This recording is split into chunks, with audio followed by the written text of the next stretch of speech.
This is the You Can Learn Chinese podcast. For everyone who's trying to learn Chinese or reaching for the next level, you came to the right place. I am your host, Jared Turner, and I think traditions are just dead people giving you peer pressure. My co-host is John Pasden, and he recently noted how it's ironic that nowadays we listen to books and read our voicemails. Let's get to it. Hey guys, this is Jared Turner joining you from Utah here in the United States. And I'm John Pasden. I am in Shanghai, China, as usual, coming off of a nice Chinese National Day holiday where the family and I went off to Lanzhou in Guangxi down in southern China. So I'm nice and well rested. Yeah, this year was a bit of a double whammy on that holiday, right? We had the Chinese national holiday. So for anyone who doesn't know, in China, October 1st is kind of, their Independence Day, if you will. It's a week-long holiday. And it just overlapped with the Mid-Autumn Festival. Is that correct? Yeah, so we had 国庆节 and then 中秋节, like during the end of the holiday. So yeah, we've just had both of those. So was it like extra holiday? It depends. I guess I got 8 days and my wife got 8 days. And the kids, well, they didn't get 8 days. No, they got even more. They got like 10 days. Oh, wow. So anyway, okay. Yeah, lots of holiday. But of course, this is China. So that means, when you get all those days in a row, you got to work a weekend day before and a weekend day after. So we're doing that too. So I guess the coming weekend is not a weekend. You're going to be working through it. Actually, only one of the days. Okay, yeah. They're shifting away from this, like making you work both days on the weekend to just having to work one day in a weekend. And hopefully it's going to keep moving so that eventually you never work on the weekend, but we'll see. Yeah, I remember once working like 10 or 11 days in a row, because the working weekend. Yeah, anyway, fun stuff. They don't do that too much anymore, but yeah, the system is still kind of there. Okay, so I was down in Guangxi and there's a lot of different accents down there. And it got me thinking about something I want to talk to you about, Jared, which is like the importance of accent in Chinese. Insofar as like, if you're going to go to China and you're going to study Mandarin, you can choose where you go, right? Like a lot of people, they want to either go to Beijing or Shanghai, but there are lots of other places you could go to. And then there are all kinds of factors that go into this decision about, where do you want to learn Chinese? Yeah, I think that's right. Some people who are going to China to learn or study Chinese, that may be part of a school program. And you may not have much of a decision on that, but times you do. And if you are deciding to go there on vacation or travel or something, you also typically are going to have some sort of decision in that matter. All right, let's talk first about, I would say, the three top choices, which are Beijing, Shanghai, and Taipei, and Taiwan. Those are three really good choices, but they definitely have different reasons for choosing them. Different flares, if you will, right? Yeah, I mean, most people, if they want to go the Taiwan route, they're most interested in Taiwan, then that's where they're going to go. That one is usually pretty clear. You don't normally go study in Taiwan if you want to be all fluent in mainland Chinese, 普通话. I don't know, some people maybe don't realize that. Yeah, and there's some people who are, really focused on learning traditional characters or whatever. And so if you want to make sure you're pursuing that avenue, I mean, Taiwan is pretty much the place to go because that's where they use traditional characters still. So I feel like Beijing is kind of on the opposite end of the spectrum from Taiwan because, you got your northern Mandarin with the hard R's, the kind of piratey accent, and you have a lot of the qingsheng, the neutral tone in Beijing. And it just sounds very different from the way they talk in Taiwan, which tends to be more like laid back and relaxed. All right. Well, I think there's a good point, John, Beijing and Taipei. But, where does Shanghai fit into this? I mean, that's kind of our not hometown, but that's our stomping grounds, right? I think Shanghai is kind of special because it's kind of like right in between these two. So I said they're kind of the two ends of the spectrum.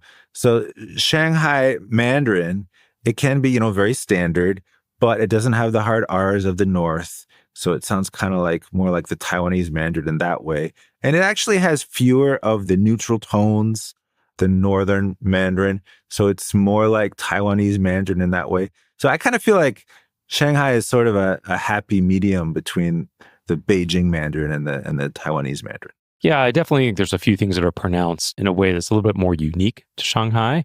but that's among the Shanghainese and influenced by, I guess, the Shanghainese language as well.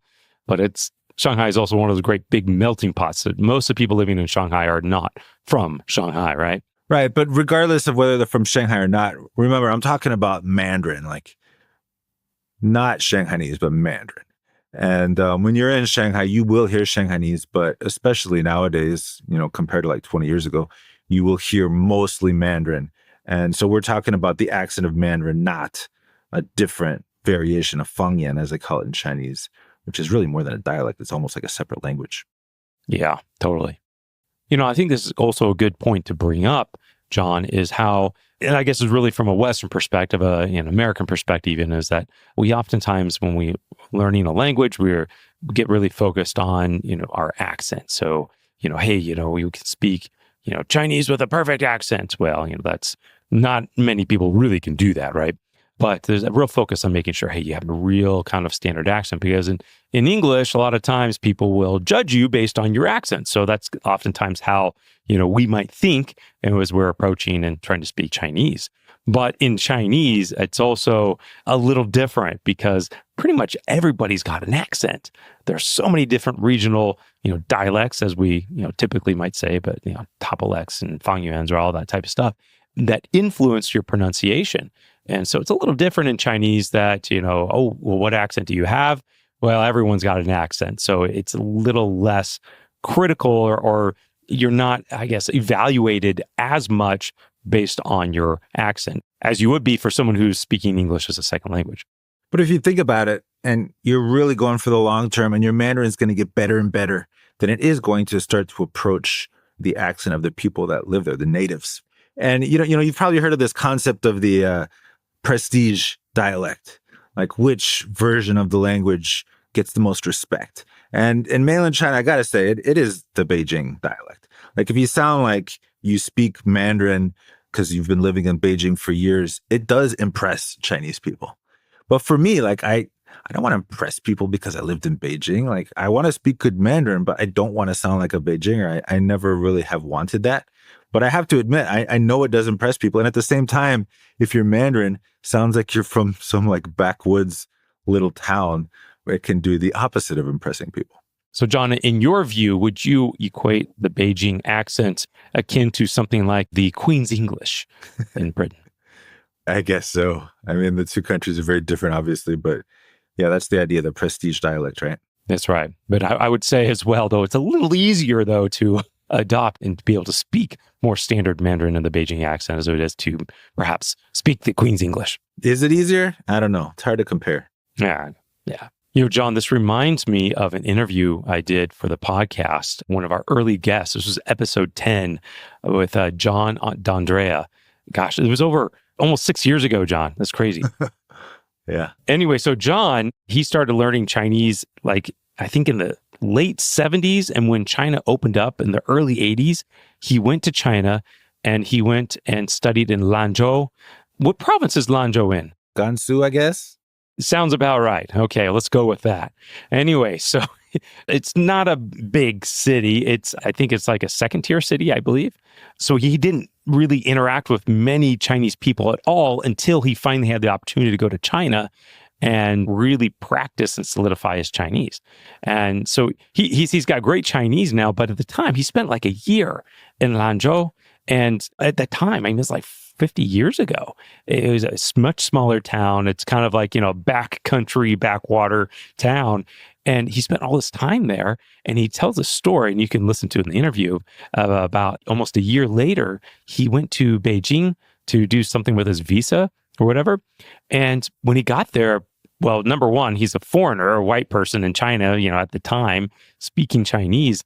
And, everyone's kind of like, whoa, you can speak Chinese. But then they started like laughing at him because he spoke Chinese with a Lanzhou accent. It was like a country bumpkin type of accent. And people thought it was very humorous. And so he was concerned about this. And so he started trying to learn how to say things differently and in a bit more of a standard accent at the time. But that's a good example, though. Yeah, definitely. I think this touches on an important point about identity. Like if you're going to be studying Chinese and living in China for a while, then where you learn is going to affect the way you talk, the way you see China. And so you have to kind of choose that. So some people, they really like Beijing and they're happy to kind of adopt a Beijing accent because they kind of identify with that part of Chinese culture. And that's cool, but just kind of make sure you're doing it consciously. Like I remember when I was in Hangzhou, when I first came to China, and I had a lot of trouble understanding people because they had this strong Zhejiang accent where the, zi, zhi, si, shi, these sounds are often not differentiated, or at least not very consistently. And I did not want this accent. I didn't want to be that guy who's always saying 我知道 and 吃饭 instead of 吃饭 and 我知道, right? So what I had to do in order to not pick up this accent was to be constantly looking up words in the dictionary. And it's like, okay, he said, 知识, is that 知识, or is that 自私, or is that like 知识? Like, is that a word, or is like 知识 or 识? Sorry. Yeah, we get it. It can be a bit like confusing, right? Yeah, like there are all these permutations that you have to go through and you have to like look it up in the dictionary. Maybe it's this, maybe it's that. And I remember being quite frustrated and annoyed by it. But at the end of the day, I was able to have a relatively standard accent. And I was also able to understand these people without much trouble, like after I put in all that effort. Well, I think that no matter where you are, you're going to be picking up or learning some things which are a bit unique to that area. I remember when I first came to Shanghai, I didn't speak Chinese. I'd studied maybe a month before I arrived, but I mean, there was nowhere near any real level of proficiency. But when I was quickly learned, like in a taxi, you're trying to say the road, I learned that, lu was the way to say road. So you'd say, wei hai lu. But in Shanghai, and I think this is an artifact from Shanghainese, the taxi drivers and locals would say lu, luo. And so I started saying shama shama luo. And it wasn't until later, like, why are you saying it that way? And I was like, oh, well, that's a tag. Is that how you say it? And like, no. And then someone taught me this is the correct way. And I was like, oh, okay. So you pick up things. And that's just kind of normal. And sometimes it's not standard and you don't know it until later. Actually, I had an interesting experience once after studying in Hangzhou and then living in Shanghai for a while. I had some friends come visit Shanghai from Beijing, and they had been studying in Beijing for like maybe a year or 2 years. And it was so funny to me because they couldn't understand so many people because they had this accent. They had this, those sounds kind of not being clearly distinguished. And they were so frustrated because it's like, my Chinese is pretty decent. Why can't I understand anybody? Like they felt like they had gone backward. So I realized then that I had kind of acquired this sort of flexibility with my listening to be able to handle different accents and like a little bit of ambiguity in terms of pronunciation.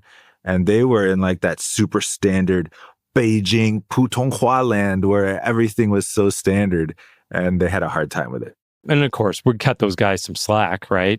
Because to really get familiar with some of these local pronunciations or the different ways and variations in the way it can be said, it just takes time and exposure and familiarity with it. So it's kind of, the first time you hear this, you're like, what's going on, right? Obviously, I can identify with that frustration because I had been through it too. But the funny thing is they were kind of mad because oh, really? Okay. They were like, why can't I understand people? That's an exaggeration. Speak Chinese people. Because they could understand and communicate just fine in Beijing. But then when they come to Shanghai and then suddenly like it doesn't work, they were frustrated by that. I remember once when I was on a trip to Guiyang, that's in Guizhou province. So it's down south there, a little bit near the southern border of China. And we're visiting this ancient town. It's a guzhen of Qinyan. It's a cool place. But I remember I like to explore kind of some of the back roads of wherever I go. And so we were down this little windy alley and it rained. And so we were kind of taking shelter in this area. And there was this local that lived there. And there's this lady, I think she was in her 80s. And there were some other Chinese couple there.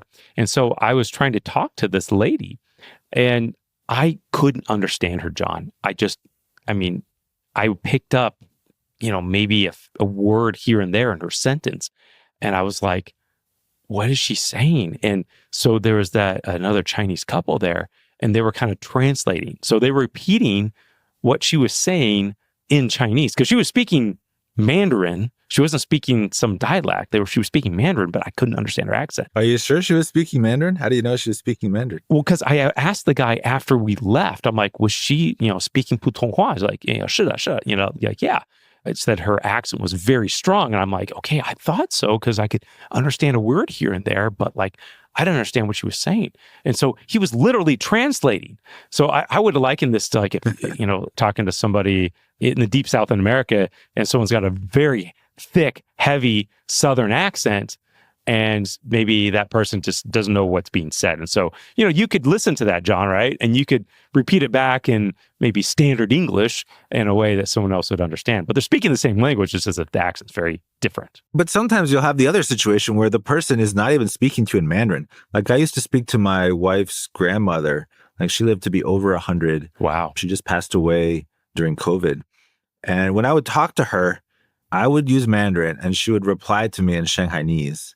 And I can understand a pretty decent amount of Shanghainese. And she can understand Mandarin fine. But yeah, she was not even speaking to me in Mandarin. So that does happen occasionally too, but usually for pretty old people. Wow, Shanghainese, man. Nice flex there, dude. I don't really speak it, but I've lived here long enough that I can understand a bit. Yeah, it's that whole Han Solo Chewbacca thing, right? Han Solo speaks to Chewbacca in, English. And well, I try not to think of the Shanghainese as Wookiees, but I guess.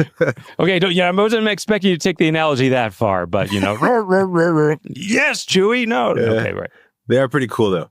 All right, let's go back to the tier system that we were talking about, because it's a political thing or an economic thing. But I think it's also relevant to this idea of like choosing where you want to learn Chinese based on, how standard their Mandarin is likely to be. But also, if it's not one of the most international cities, then you'll probably have more interactions in Chinese. Yeah, that's right. So just be clear about this tier system. Maybe you have heard of this tier 1, tier 2, tier 3 cities in China. And then this is kind of a way of kind of essentially ranking those cities, largely according to population, but also the aspect of development. So how like kind of developed that city and that place is. So in the Chinese tier system, I think there's 3 tiers, but I do believe there are tiers that go down that line. And I will say there's also a bit of a joke online among China expats, saying, you're living in some tier 88 city, right? So it'd be like some tiny little village in the middle of nowhere, right? Right. But usually you talk about 3 tiers. And for the longest time, tier 1 was like mostly just Beijing, Shanghai, Guangzhou. But then Shenzhen was added. And then just in the past couple of years, they started adding like more cities to tier 1. So there's like this new tier 1. Then there's tier 2, tier 3. Yeah, so that near tier 1 think places like Chengdu, Dalian, Hangzhou, Wuhan, Nanjing, Suzhou, Xi'an. There's a lot, right? Yeah, these are all pretty famous cities. A lot of them are pretty nice. Qingdao, like that's a Dalian. I could live in those places. They're quite nice. But tier 1 and this new tier 1 that we were just saying, those are all like pretty solid options where people are going to speak good Mandarin or pretty decent Mandarin. Obviously not everybody, but a lot of people. I'll say one thing about these large cities, why you also have a bit more of standard Mandarin in these areas, is because they're big cities, there's a lot of commercial activity going on there and a lot of opportunity. So you get people from all over that essentially kind of converge into these big cities. And I mentioned earlier, like Shanghai, it's a kind of a big melting pot from all over China, because most of the people that live in Shanghai are not from Shanghai. Now, maybe now they were born at this point, but for example, their parents are not Shanghainese. They came from somewhere else. So you have all this type of stuff happening, especially in these really big cities. And so you kind of, this is something, John, I even noticed, like, in English, you kind of have a standard international accent of English, and that's very American, right? Mm. And I think that kind of happens in when you get all these things mixing in these big cities, it seems to gravitate towards a bit more standard Mandarin. Yeah, and that's something I noticed when I lived in Hangzhou too, because Hangzhou is the capital of the province. And a lot of people, when they go to university, they go to the capital. So they don't speak their dialects as much. And so you have a lot more Mandarin spoken in Hangzhou than other parts of Zhejiang. So there's that kind of effect too. That's a good point, especially with, college education. I mean, people, they will learn. And I believe that universities really do encourage them to, start kind of developing more standard Mandarin. Well, it happens a lot before that. Like they should be speaking standard Mandarin, starting in primary school, if not kindergarten. Like I know that there are plenty of places where the teachers in kindergarten don't even speak Mandarin. They speak the local Fangyan. But according to the government, I think all schools are supposed to be teaching only in Mandarin. They're supposed to be, yes. They only don't do that if they can't. I think, like in a lot of places where they're just too poor and, there's no teachers that speak standard Mandarin. So what are you going to do? Case in point on that, John, I had a girl that worked for me when I was there in Shanghai, and she was from Chengdu, out in that area, but not from the big city, really. She was from a small town, and she told me that she didn't even speak Putonghua, Mandarin, until she went to college. So she knew a little bit, but it wasn't good. She spoke her local dialect. And so she could read characters and everything because, that was the same. But man, I was like, really? And she had... I've met people like that too. Her Putonghua sounded standard like anyone I would normally hear on the street. Now, maybe a native would hear it and maybe hear some slight differences or something. But to me, it was just sounded normal. But that's the kind of thing that's becoming very rare because, TV and the internet has really standardized everything. But let's get back to the tier thing. So if you find a list of cities, in the tier system, then the tier 1 and the new tier 1, if those are listed separately, those are all solid choices for lots of, standard Mandarin speakers. Some of them more solid than others, but they're all pretty safe. But once you get to tier 2, then, there's still going to be plenty of Mandarin speakers, but you're going to hear more Fangyan, like more maybe non-Mandarin. Because I'm looking at the tier 2 list. And like the first one is Xiamen, and I've been there. It's really nice. I was there last year. Beautiful place. Yeah, it's a great city. Plenty of Mandarin. There's an accent, but it's fine. But then I also see Wenzhou in this list. And although I have not been to Wenzhou recently, it's in southern Zhejiang province. That is probably one of the biggest cities I've been to in China where I hardly ever heard Mandarin because everyone was just, and Wenzhou Hua is unintelligible. It's just like, what are you speaking? And so when I was there, I just felt like I was in a foreign country. Now, I know there have got to be people speaking Mandarin, but my experience, and this was a while ago, this was like 20 something years ago, was like, wow. So I imagine Wenzhou has come a long ways. Maybe someone who lives in Wenzhou can tell us about their experiences learning Mandarin there. Well, another city on this tier 2 list is Nanchang. And I recall... And Guiyang's right next to it. Yeah, there you go. But when I was in Shanghai, the guy who did construction for us, you can listen to episode 100, talk about my story when we opened a cinnamon roll bakery in Shanghai. So the guy who did the construction for our store is Chu Shifu. He was from Nanchang. And I remember he brought up some of the guys that work for him were also from Nanchang. And it was a little bit hard for me to understand him sometimes because, some of the things of his accent. And when they were all working together, they were just speaking their local language. I'm guessing Nanchangese. I don't really know. Now, he was a little bit older. I'm sure the younger generation might be a little different in some aspects, but you do get a lot of these different regional aspects, even in these tier 2 cities. So that's tier 2. Tier 2 is a little riskier. And you can imagine if you go down to tier 3, like I don't even know a lot of these cities. Some of them I do know, but I would say stick to tier 2 or above if you're looking for somewhere that is more likely to speak standard Mandarin. But don't just go by the tier list. It's just like a convenient shortcut that you can possibly use. And I think something here to blow your mind. So we're even talking about tier 3. So these smaller cities. Well, on that list, there's 71 towns on tier 3. And combined population between those 71 towns is 305 million. So that's just a little bit shy of the population of the United States. It's crazy because I guess on average, there's roughly 4 million people per town. And there are towns smaller than that. These are cities, Jared. These are all cities. You're right. They are cities, but a lot of people in China might just call it a town, right?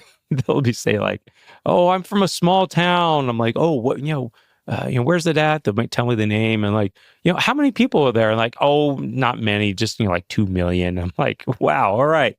It's a different perspective, right? That's China for you. So, Jared, we've talked about all these different places and standard Mandarin and non-standard Mandarin, but I'd like to kind of sum up some of the advantages of going to a place where you hear more non-standard Mandarin, because I don't want your takeaway to be like, well, I should just go to Beijing or Shanghai, because the non-standard Mandarin it's not like a horrible thing. I would say it is not a horrible thing, because I think as well, when you encounter this non-standard Mandarin, oftentimes it is certain aspects that are pronounced differently. But it's not necessarily an issue of where, like, if you were to go there and learn, you would be unintelligible to other Chinese speakers. And it wouldn't necessarily be hard to maybe tweak some of these little pronunciations depending on where you are. You're like, oh, here I'm supposed to say it this way, whereas, here I'm supposed to say it that way. And in my mind, it may not be a huge issue. Well, I mean, if you're talking to young people, you're probably going to be hearing almost exclusively standard Mandarin in most of these tier 2 cities, I would think. But you will be talking to, old people, at the fruit stand, or, just maybe someone who's from another place and they don't speak very standard Mandarin. And that's okay. But if you learn Mandarin in a place where you're exposed to more of this non-standard Mandarin, you can still speak very standard Mandarin by just being diligent and looking up words and making sure you're clear on the pronunciation. But it also gives you a higher degree of flexibility in your listening. Like, you can actually understand more people, because you shouldn't discount anyone who speaks with an accent. You should listen to everybody if you can. And it's great to have that flexibility. And then on the flip side, after you put in all that work and you can understand, the local accent, and, you can speak more standard if you want, or you can adapt the local accent if you want. When you do go to Beijing, it's amazing, because it's like everyone sounds like they're straight out of a textbook. They speak so clearly, and they're not hard to understand. They're like even easier to understand. That's a nice little perk, I thought. Yeah, I definitely agree with that. And John, there's another aspect about this that I think is an advantage of being in a tier 2, 3, 4, tier 88 town. And the smaller the town you go to, the fewer and fewer English speakers there are. So I've encountered this in a number of guests I've had on the podcast, and some had experiences where, they went to one of these really small towns. It's not even on the tier list. And there simply were no to very few English speakers. And if they did speak English, it was not great. And the benefit of that is it really forces you to use the language. Like, if you want to survive, you've got to speak Chinese, and you've got to stumble through and, work on it till you get more conversational. And so this can be a great opportunity to really progress in your Chinese language proficiency. Yeah, for sure. I think that's one of the main reasons that people go to the smaller cities. They want to be forced to learn Mandarin. They want to be in the Chinese-speaking environment. By the way, Lanzhou is tier 3. Liuzhou, where I just went on vacation, is also tier 3. No problems communicating. Not even super strong accents in Liuzhou. And that's tier 3. So I think the Mandarin in China is becoming more and more standard. And even as the Mandarin becomes standard, the number of foreigners in China are shrinking. So I think it might be a better time than ever to go to one of these smaller towns, take a little risk, and your Chinese could get a lot better, a lot faster. Yeah, that's true. That's true. And if you go to Lanzhou, you can have some Lanzhou la mian, which I hear in Lanzhou is even better than But you other can places. get Lanzhou la mian in every city in China, by the way. Because it's awesome. It's like the best noodles. If you don't know that. And it's good. Yeah, it is good. Good stuff. Just make sure you tell them hold the cilantro, because you don't want that nonsense in your noodles. What? You aren't one of those people that cilantro is like terrible. Soapy. No, it's not. Doesn't taste like soap. It's just terrible. What's wrong with you, John? You've been in China this long. So don't let them ruin your noodles with the cilantro. I'm not sure we can keep this podcast going. Now that I know your position on cilantro, this is... You knew that. And let me tell you, Jared, when people ask my wife, what's it like being married to a foreigner? Is it really difficult? And she always goes straight to, well, he doesn't like cilantro. That's her biggest beef with me. Well, at least I'm not married to you then. And you never will be. You have been listening to the You Can Learn Chinese podcast. I'm Jared Turner, co-founder of Mandarin Companion, alongside my co-host John Passon, co-founder of Mandarin Companion, founder of All Set Learning, the Chinese Grammar Wiki, and Sinosplice.com. Got a Chinese learning story? We want to hear it. Reach out to us, head over to our website, and apply to be featured on the show. If you like today's episode, hit that subscribe button, share it with a friend. It's the best way to help other Chinese learners find us. You can also leave us a review on iTunes. We love hearing from you.